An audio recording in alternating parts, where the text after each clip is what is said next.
November, Heaven and Earth during the Millennium. November 1, the captivity of Satan and his angels.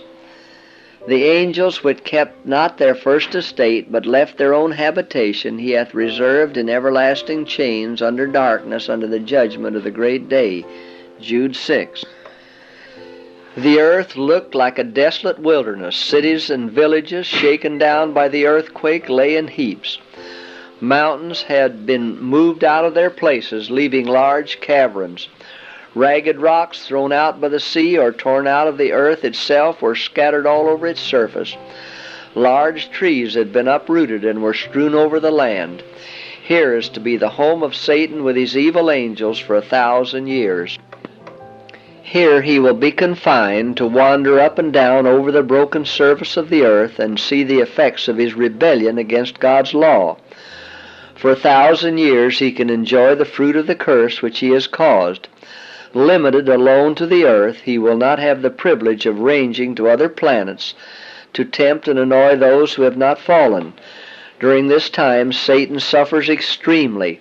Since his fall, his evil traits have been in constant exercise, but he is then to be deprived of his power and left to reflect upon the part which he has acted since his fall, and to look forward with trembling and terror to the dreadful future when he must suffer for all the evil that he has done and be punished for all the sins that he has caused to be committed.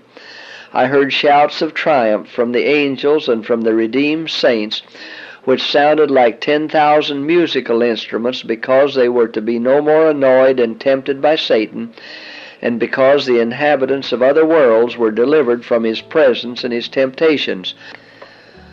To God's people the captivity of Satan will bring gladness and rejoicing. Says the prophet, "It shall come to pass in the day that Jehovah shall give thee rest from thy sorrow, and from thy trouble, and from the hard service wherein thou wast made to serve, that thou shalt take up this parable against the king of Babylon," here representing Satan, "and say, How hath the oppressor ceased? Jehovah hath broken the staff of the wicked, the scepter of the rulers, that smote the people in wrath with a continual stroke, that ruled the nations in anger with a persecution that none restrained."